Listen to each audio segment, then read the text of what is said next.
So with black tea, the manufacturing process is quite long.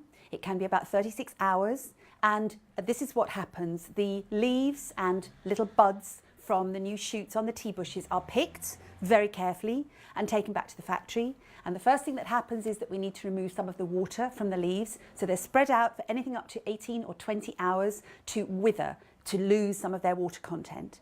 And when they begin to dry just a little bit, the leaves are rolled and broken up to actually reveal all the juices that are inside the leaf. And that's going to provoke oxidation. And that's what we want to happen when we're making black tea. We want the leaf to change from green to black. And as that happens, the flavour profile will also develop and darken and become more exciting and richer.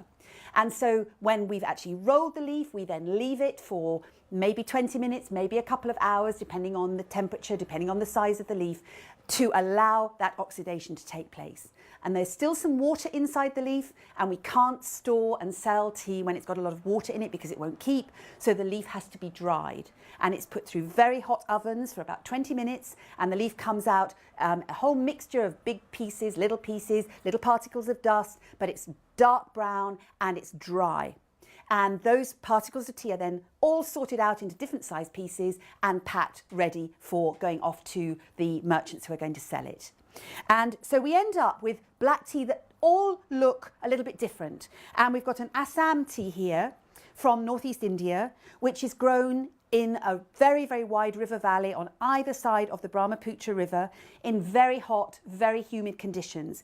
And the tea plant grows very fast there. And so with an Assam tea, we actually get a beautiful, rich, smooth, malty sort of flavour, which is very familiar to any of you who drink English breakfast teas. It's a lovely, smooth richness that you get from an Assam. Next to that, we've got a Darjeeling, which is the next door province to Assam, but the teas are very different because they grow at the top of mountains which go up to 7,000 feet. And so the leaf will be much more fragrant, much lighter, much more subtle, slightly astringent, and have a completely different character and quality. So we've got a tea from Sri Lanka here, used to be called Ceylon, so we refer to the teas as Ceylon teas. And in Ceylon, the teas grow at 3 different altitudes: sea level, anything up to 2,000 feet is called low grown, up to 4,000 feet is called mid grown, and beyond that is called high grown, up to maybe 6,500, 7,000 feet. And the character of these teas again will be different. And then we've got a black tea from China, from Yunnan province, which is just made from the buds that have been very carefully picked. So you've got this beautiful golden character because when the buds are very young, the oxidation level is always a little bit lighter. So we keep this wonderful golden character.